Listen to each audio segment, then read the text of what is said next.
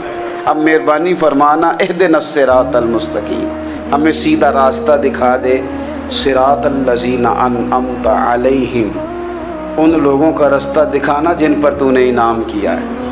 غیر المغضوب علیہم ولا الضالین, ان کے راستے پہ نہ چلانا جن پر تیرا غضب ہوا, جو گمراہ ہو گئے ان کے راستے. تو نماز میں جب ترجمے پر آپ کا غور ہوتا ہے تو آپ کا تو دل خود بخود لگ جاتا ہے, شوق بڑھ جاتا ہے آپ کا. تو اتنی چیزیں ہم زندگی میں یاد کرتے ہیں, تو اگر ترجمہ بھی نماز کا یاد کر لیں اور پھر شوق سے پڑھیں تو آپ یقین کریں طبیعت کھینچی چلی آئے گی. ہمارے یہاں کچھ لوگ نماز پڑھتے ہیں پر بڑی لاپرواہی سے پڑھتے ہیں, کبھی ادھر دیکھتے ہیں, کبھی ادھر دیکھتے ہیں, کبھی بال سہلاتے ہیں. وہ میں نے دیکھا ہے سجدے جا رہے ہیں تو سیانے بندے کبھی کپڑے کو چھیڑ رہے ہیں, کبھی جگہ کو چھیڑ رہے ہیں. میرے نبی کریم صلی اللہ تعالی علیہ وسلم نے فرمایا ان لوگوں کا کیا حال ہے جو اپنی نماز میں نظریں آسمان کی طرف اٹھاتے ہیں, رکوع سے اٹھے تو اوپر دیکھنا شروع کر دیا, کیا حال ہے ان کا. اور پھر حضور نے ایک موقع پر تو سختی فرمایا جو نماز پڑھتے اپنی نظریں آسمان کی طرف اٹھاتا ہے وہ باز آ جائے, ورنہ ایسا نہ ہو کہ رب اس کی آنکھیں ہی چھین لے. وہ باز آ جائے اس کام سے. خشوع کے ساتھ نماز پڑھے, عاجزی کے ساتھ نماز پڑھے, اس کا دل لگا ہوا ہو نماز کے اندر. میرے نبی پاک صلی اللہ تعالی علیہ وآلہ وسلم کے غلام حضرت انس بن مالک رضی اللہ تعالی عنہ فرماتے ہیں کہ رسول پاک صلی اللہ علیہ وسلم نے مجھ سے فرمایا تھا کہ بیٹے نماز میں ادھر ادھر دیکھنے سے بچو, کیونکہ فرمایا نماز میں ادھر ادھر توجہ کرنا یہ بندے کو ہلاک کر دیتا ہے. ہلاکت ہے اس میں اگر تم نے ادھر ادھر توجہ ہوگی. نماز تم مالک کی بارگاہ میں کھڑے ہو اور تم دیکھ ادھر ادھر رہے ہو. تو ایک تو نماز عاجزی کے ساتھ, پھر فرمایا والذین ہم عن اللغو معرضون, وہ لوگ جو فضول باتوں سے, لغویات سے اپنا منہ پھیر لیتے ہیں, فضولیات سے. ہمارے ہاں نا بہت سارے لوگ ایسے ہیں جو بلا وجہ ان چیزوں میں دلچسپی لیتے ہیں جو ان کے مطلب کی نہیں ہے. ان کے مطلب کی آپ کسی سے ملیں کہتے ہیں کیا حال ہے, ٹھیک ہے جی. بچوں کا کیا حال ہے, ٹھیک ہے. بچے کتنے ہیں؟ تو بھئی آپ کو جب پتہ ہی نہیں تھا کتنے ہیں تو حال کیوں پوچھا آپ نے؟ آپ کرتے کیا ہیں؟ آپ کا بڑا بھائی کیا کرتا ہے, چھوٹا بھائی کیا کرتا ہے, ابا جی کیا کرتے ہیں؟ بھئی آپ کے مطلب کی بات نہیں. آپ مطلب کی, مقصد کی بات کریں. بے مقصد باتوں میں الجھنے کی ضرورت نہیں ہے. دیکھیں اپنا ادارہ میں چلاتا ہوں, اپنا گھر آپ چلاتے ہیں, اپنی ڈیوٹی آپ کرتے ہیں. آپ کو زیادہ بہتر پتہ ہے کہ آپ اپنا گھر کیسے چلا رہے ہیں. مجھے زیادہ بہتر پتہ ہے کہ میں مدرسہ, مسجد, مجھے زیادہ بہتر پتہ ہے اس کے اندر کون سی اصطلاح کس طرح کرنی ہے. یہ مجھ سے زیادہ بہتر کوئی بندہ جانتا نہیں. اب ہم کیا کرتے ہیں, جب ہم دوسرے کے کام میں مداخلت کرتے ہیں تو دو نقصان ہوتے ہیں. ایک تو اس کے ساتھ ہمارا رائے کا اختلاف ہو جاتا ہے, اور دوسرا ہمارے اپنے بہت سارے کام رہ جاتے ہیں کیونکہ ہماری توجہ ہی دوسرے کی جانب تھی. اپنے بڑے سارے کام رہ جاتے ہیں. اس لیے بہت ساری ایسی چیزیں ہیں جن میں بلا وجہ کوئی مقصد نہیں. ہم پرانے لوگوں سے باتیں سنا کرتے تھے, ہمارے بزرگ کہا کرتے تھے جیڑے پنڈ جانا نہیں, جیڑے پنڈ جانا نہیں ہوتا راہ پوچھنے دی کی. لغویات میں نہ الجھے, فضولیات میں نہ الجھے, یعنی ٹو میں رہنا, ٹو میں. آپ یقین کریں میں نے پرسنلی طور پہ اس چیز کو محسوس کیا ہے کہ ہمارے بہت سارے اہم حقوق صرف اس لیے مس ہوتے ہیں کہ ہماری اپنے سے زیادہ توجہ سامنے والے پہ ہوتی. سامنے والے میں نے دیکھا بڑے بڑے عجیب سوال اور بڑے بڑے انوکھے سوال, مطلب یہ کہ اتنی لمبی چوڑی, اور لوگوں کو بڑا پتہ ہوتا ہے یہ فلاں آدمی جو ہے اس کے بچے کتنے ہیں, وہ بیاہ کہاں پہ ہیں, کس کس علاقے میں ان کی شادیاں ہوئی ہیں. اتنی تفصیلات کی ہمیں ضرورت نہیں ہے. ہم سے تو ہمارے بارے میں پوچھا جائے گا تو ہمیں اپنا معاملہ بڑا صاف ستھرا. دیکھیں کیا سونی بات کی مدینے والے رسول نے, قربان جائیں حضور کے جملوں پر. ایک شخص نے پوچھا حضور سونا اسلام کون سا ہے، خوبصورت مسلمان کون ہے؟ تو نبی پاک صلی اللہ علیہ وسلم نے فرمایا وہ خوبصورت مسلمان ہے جو بات اس کے مقصد کی نہیں، بے معنی ہے وہ بات وہ چھوڑ دے، بے مقصد باتوں سے الجھنا جو بندہ چھوڑ دے وہ مسلمان بڑا سونا مسلمان ہے۔ ہم کمزور اس لیے ہوتے ہیں کہ ہماری توجہ زیادہ دوسروں کی باتوں پر پڑتی ہے۔ کچھ چیزیں ایسی ہوتی ہیں جو ہم نہ فراخ دلی سے بانٹتے ہیں، اور کچھ چیزیں ایسی ہوتی ہیں جو مجبور ہو کر ہم دیتے ہیں۔ کئی دفعہ ایسا ہوتا ہے کہ سامنے والا کچھ زیادہ تکلیف میں ہوتا ہے اور ہمارے پاس بھی وسعت نہیں ہوتی، لیکن زیادہ اجر اسی بندے کو ملتا ہے جو تھوڑی تکلیف برداشت کرے اور سامنے والے کی تکلیف کو دور کرے۔ مدینہ منورہ میں نا قحط پڑ گیا تھا، غلہ نہیں ملتا تھا، تو قحط کے زمانے میں لوگ نا پھر چیزوں کو مہنگا کر کے بیچتے ہیں۔ ہمارے ہاں ایک طرف چینی کی لائنیں لگی ہوتی ہیں اور دوسری دفعہ چھاپا پڑتا ہے، پورے کے پورے گودام بھرے ہوئے نکل آتے ہیں، لوگ مصنوعی قلت پیدا کر دیتے ہیں۔ حضرت عمر فاروق رضی اللہ تعالیٰ عنہ کے زمانہ نور میں قحط پڑ گیا تھا، گندم کا دانہ اس طرح ہو گیا تھا جس طرح سونا ہے۔ سیدنا عثمان غنی رضی اللہ تعالیٰ عنہ کے نا بہت سارے اونٹ غلے کے بھرے ہوئے مصر سے آئے، اور لگتا یوں ہے کہ وہ شخص آپ ہی کو غلہ دیتا تھا، کسی اور کو دیتا بھی نہیں تھا، جو اونٹ بھر کے اس نے لیے۔ تو مدینہ منورہ کے اندر جب وہ مال پہنچا نا، آپ کو بتانا یہ چاہ رہا ہوں کہ ساری تجارت بندوں سے نہیں کرنی چاہیے، کچھ اللہ سے بھی کرنی چاہیے۔ رب سے جو بندہ تجارت کرتا ہے وہ بڑا کامیاب ہوتا ہے۔ وہ غلے سے بھرے ہوئے اونٹ آپ کے پہنچ گئے تو تاجر آئے، انہوں نے آگے کہا عثمان ہم کھول کے نہیں دیکھتے کہ اندر مٹی ہے کہ سونا ہے، اور یہ بھی نہیں پوچھتے آپ نے کتنے کا خریدا ہے، آپ کی زبان پر اعتبار ہے، آپ نے جتنے کا مال لیا ہے نا ہم ڈبل دیتے ہیں، آپ ہمیں دے دیں۔ آپ فرمانے لگے نہیں مجھے زیادہ نفع ملتا ہے۔ انہوں نے کہا 2 گنا، فرمایا نہیں زیادہ ملتا ہے، کہا 3 گنا، فرمایا زیادہ ملتا ہے۔